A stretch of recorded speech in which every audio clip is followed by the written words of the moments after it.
अस्सलाम वालेकुम and welcome to video zone.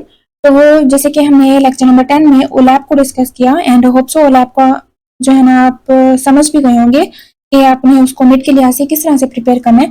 Further next इस लेक्चर में है ओलैप की कुछ एक तरह की टाइप्स, दैट इज मोलैप, रोलैप, होलैप एंड डोलैप। तो फर्स्ट ऑफ ऑल आपको इन सब के स्टैंड फॉर आने चाहिए, जो कि आपको ये एमसीक्यूज में भी पूछते हैं और लॉन्ग शॉर्ट में भी आपको पूछ सकते हैं। तो फर्स्ट ऑफ ऑल OLAP है, sorry MOLAP, that it is implemented with multi-dimensional data structure and it is implemented with relational database and OLAP it is the hybrid of MOLAP and ROLAP. Next है DOLAP, तो it is implemented for desktop decision support environments. तो यहाँ पर again यहाँ पर further थोड़ा इनका intro दिया हुआ है that it is physically builds cubes for direct access usually in the proprietary file format of for a dimensional multi dimensional database abstract जितना भी आपको ब्लाबला दिया हुआ है ये सब कुछ आप रीड करें। रोलैप ऑफ ए, तो हम कहाँ थे, यस रोलैप, ये जितने भी इनकी ये डिस्क्रिप्शन यहाँ पर दी हुई है ना, अगर आपने इसको एक बार मतलब कि इनका कॉन्सेप्ट ले लिया तो नीचे इतनी लंबी चौड़ी ये जो डिस्क्रिप्शन सॉरी डिटेल दी हुई है ये आपको रीड करने की जरूरत नहीं है, बस आपने इसको एज अ क्वेश्चन या फिर एमसीक्यूज पार्ट के लिए अच्छे से कवर करना है। नेक्स्ट है MOLAP implementation, it is achieved by O into one time lookup into a cube data structure to retrieve pre-aggregated results। तो यहाँ पर ये आपको एमसीक्यूज के लिए आना चाहिए। नेक्स्ट है multi dimensional database, that is stand for MDDS, यहाँ पर आपने इसको कवर करना है। नेक्स्ट है मोलैप इम्प्लीमेंटेशन, वही I am just skipping it. यहाँ पर आता है क्यूब ऑपरेशंस, ये बहुत ही इंपॉर्टेंट है आपके मिड के लिए, लाइक यहाँ पर है roll up, drill down, slice and dice and next है पाइवट। तो इन सबकी ये जो आगे इनकी डिस्क्रिप्शन दी हुई है और इनके एग्जाम्पल ये भी आपको आनी चाहिए।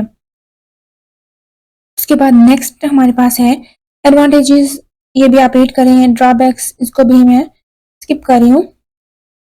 नेक्स्ट है मोलैप इम्प्लीमेंटेशन, इसके इश्यूज क्या हो सकते हैं, मेंटेनेंस इशू हो सकता है, स्टोरेज स्केलेबिलिटी इश्यूज हो सकते हैं। नेक्स्ट है पार्टीशन क्यूब्स, ये भी एक बहुत इंपॉर्टेंट है आपके एमसीक्यूज पार्ट के लिए। Overcome the space limitation of MOLAP, the cube is partition, और बाकी भी ये जो बुलेट पॉइंट्स दिए हुए हैं इसको आप रीड कर सकते हैं। यहाँ पर जो एक एमसीक्यूज आता है वो यही है, द क्यूब इज पार्टीशन। उसके बाद नेक्स्ट है वर्चुअल क्यूब्स, तो ये क्या होते हैं, इसको आप रीड करना चाहें तो कर लें, बाकी ये कुछ खास इंपॉर्टेंट नहीं है। नेक्स्ट है लेक्चर नंबर 12, जहाँ पर हमारे पास इसकी आ रही है सेकंड टाइप ओलैप की, दैट इज रिलेशनल ओलैप। यहाँ पर इश्यूज कुछ बता रहे हैं, इसको आप रीड कर लें। बाकी ऊपर जो हमने इनकी मैंने आपको बताया था डिस्क्रिप्शन, इनकी जो ऊपर थोड़ी बहुत दी हुई है वो आप रीड कर लें। तो बाकी जो है ना आपको ये डिटेल करने की इतनी जरूरत नहीं पड़ेगी, लेकिन यहाँ पर ये जो है ना ये एक एमसीक्यूज है। रोलैप एज ए क्यूब, यहाँ पर OLAP data is stored in a relational database, so where is the cube, it is a matter of perception, visualize the fact table as an elementary cube। उसके बाद next है how to create a cube in ROLAP, जो cube की ये define type दी हुई है ना ये बहुत ही इंपॉर्टेंट है। यहाँ से कुछ 2-3 वर्ड्स होते हैं जो मिसिंग होते हैं और आपको एमसीक्यूज पार्ट में पूछते हैं। So it is a logical entity containing values of a certain fact at a certain aggregation level at an intersection of a combination of dimensions। Next आपके पास जो करने का है वो है क्यूब क्लॉज, इसको बस एक बार रीड कर लें। बाकी नेक्स्ट जो आ रहा है मैं वही आपको बता रही हूँ जो आपके मिड के लिहाज से इम्पोर्टेंट है। तो अगेन वही इसके भी इश्यूज हैं, हायरार्कीज इशू हो सकते हैं, जैसे ऊपर हमने मोलैप के पढ़े थे, इसमें सिमेंटिक इशू हो सकता है। उसमें क्या था, मेंटेनेंस था, आई थिंक स्टोरेज था, इस तरह के कुछ इश्यूज बताए हुए थे। तो यहाँ पर भी सिंपली आपने जस्ट इनके देख लेने के इश्यूज हैं कौन कौन से। और यहाँ पर ये मर्फीज लॉ, इसको भी आपने एमसीक्यू पार्ट के लिए करना है, like the day you throw away the detail, it is the day it would be required। Next है performance versus space trade off, इसको भी आप रीड करना चाहें तो ये कर लें। बाकी Meta data is the data about data, ये भी एक एमसीक्यूज है। नेक्स्ट थर्ड जो है ना उसकी ओलैप की टाइप आ रही है, that is OLAP target is to get the best of the both words, it is the hybrid of OLAP, allow coexistence of pre-built MOLAP cubes alongside relational OLAP, ये ऊपर भी हमने पढ़ा था, वहां पर भी यही सेम लाइन ही लिखी हुई थी। तो यही मैंने आपको बताया था कि उसको आप अच्छे से कर लें, तो बाकी नीचे आपको अगर कहीं पर दी हुई डिटेल्स तो आपको वो करने की जरूरत नहीं पड़ेगी। नेक्स्ट है लेक्चर नंबर 13। यहाँ पर क्या डिस्कस हो रहा है, the need for ER modelling, ये हमें क्यों नीड पड़ी, यहाँ पर आपने ये फॉर्मूला देखना है। देन नेक्स्ट है ER is a logical design technique that seeks to remove the redundancy in data. Next है कोबोलियन computing, it becomes evident, blah blah, ये बस आप रीड कर लें।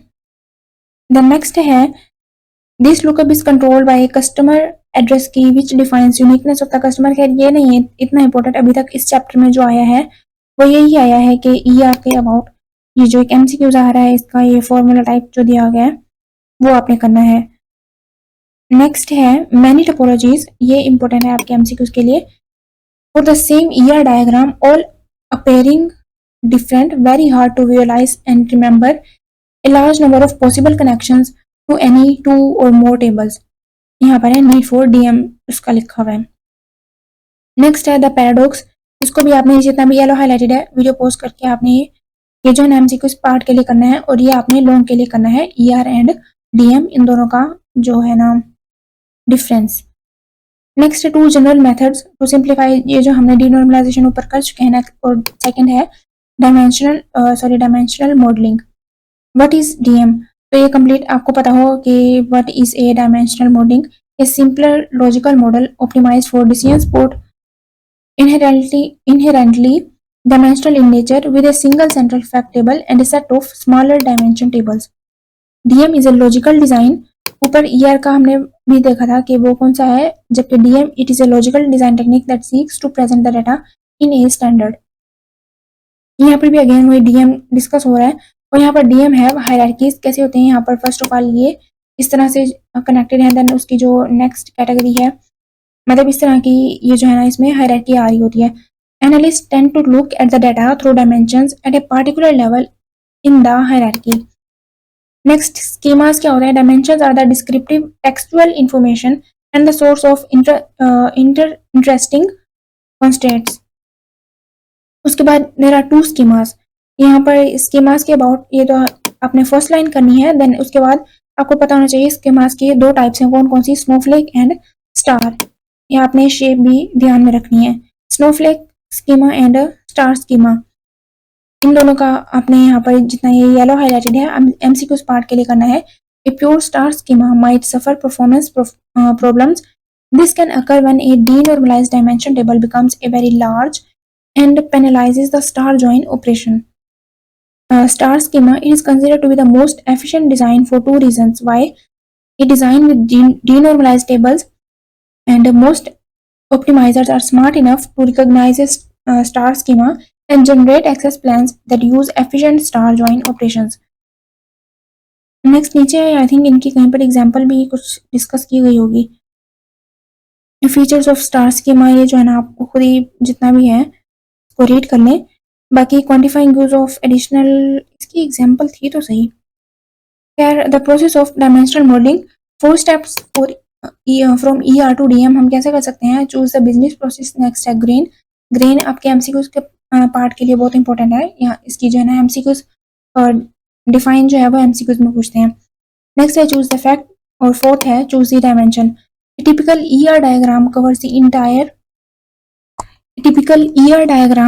The entire spectrum of the business, actually it covers every possible business process।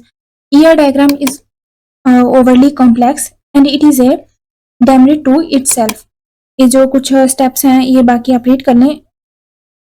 उसके बाद next है major operation process in an typically supported by large legacy systems, इसको just आप रीड कर लें, ये कुछ खास नहीं है। नीचे ये जो एग्जांपल की मैं बात कर रही थी ना, ये सेपरेटिंग द प्रोसेस, यहाँ पर ये एक स्नोफ्लेक डायग्राम दी गई है और यहाँ पर दो जो है ना स्टार्स को सेपरेट किया गया है, जैसे कि यहाँ पर ये कुछ एक तरह की स्टार शेप बन रही है, देन ये वाली जो है ना इस तरह से एक स्नोफ्लेक डायग्राम से स्टार शेप को जो है ना सेपरेट किया गया। नेक्स्ट है चूजिंग द ग्रेन, ये जितना भी ये है ना ये आपको एमसीक्यूज में पूछते हैं। of data to be represented, grain is also termed as the unit of analysis typically grains, individual transactions, daily aggregates, monthly aggregates. Grain is the lowest level of detail or the atomic level of data stored in the data warehouse. And like यहाँ पर it is also termed as unit of analysis, like unit of weight is kilogram. तो यहाँ पर ये जो yellow highlighted है ये आपके एमसीक्यू पार्ट के लिए है. उसके बाद नेक्स्ट है the case against data recognition, it is irreversible. ये जितना भी है ना इसको जस्ट आप रीड करें, बाकी इसको स्किप करें. नेक्स्ट है आर डायमेंशन ऑलवेज सिंगल, तो इसका आंसर है not really. What are the problems and how to handle them. तो इस तरह की ये जो है ना how many maintenance operations are possible, it could be it could be few और maybe more for old cars. इसको जस्ट आप जो है ना रीड करें. ये वाला जो लेक्चर नंबर मैं जो है ना एक बार अगेन एक्सप्लेन कर देती हूँ कि लेक्चर नंबर 13 से एक्चुअली आपने करना क्या है. तो फर्स्ट ऑफ ऑल आपको ER एंड DM है आई थिंक नीचे, तो इन दोनों का आपको डिफरेंस आना चाहिए और यहाँ से आपको जो है ना एग्जाम्पल में पूछते हैं, ठीक है. देन नेक्स्ट इसमें जो आ रहा है व्हाट इज DM, ये वही मैंने बता दिया. ER एंड DM को मस्ट करना है आपने. देन स्कीमाज आपको पता हो 2 स्कीमाज कौन से हैं, स्नोफ्लेक एंड स्टार स्कीमा. और यहाँ पर आपको अगेन इनका डिफरेंस आना चाहिए कि एक्चुअली ये है क्या. मतलब अगर आपको कोई MCQs पूछ लें तो आपको पता हो कि स्टार स्कीमा और स्नोफ्लेक में कौन से MCQs आ रहे हैं. देन नेक्स्ट है लेक्चर नंबर 14. तो लेक्चर नंबर 14 में आपने जो करना है वो ग्रेन पार्ट जो है ना ये आपका मस्ट है फॉर योर MCQs. इसको आपने जो है ना करना है MCQs के लिए. बाकी जितना येलो हाईलाइटेड है ना इसको आपने मस्ट एक बार रीड कर लेना है क्योंकि ये MCQs थे तो जब भी मैंने इनको जो है ना मार्क किया हुआ है. ग्रेन वाला जो जितना भी ये टॉपिक है ना ये फर्स्ट यहाँ तक जितना भी आ रहा है ये MCQs में पूछते हैं आपको. कोई भी यहाँ से एक आध MCQ आ जाता है. देन नेक्स्ट यहाँ से जो आ रहा है नीचे का पूरा पार्ट आई थिंक स्किप ही है. आप रीड करना चाहें तो खुद ही कर लें, बाकी हम जस्ट स्किपिंग इट. नेक्स्ट है लेक्चर नंबर 15. यहाँ पर ये एडिटिव वर्सेस नॉन एडिटिव, यहाँ से यही लॉन्ग है ये जो बहुत ही इंपॉर्टेंट है, आपको मिड में पूछ सकते हैं. तो एडिटिव फैक्ट इट में भी क्वांटिटी सोल्ड या फिर टेस्ट, मतलब एडिटिव फैक्ट ये होते हैं.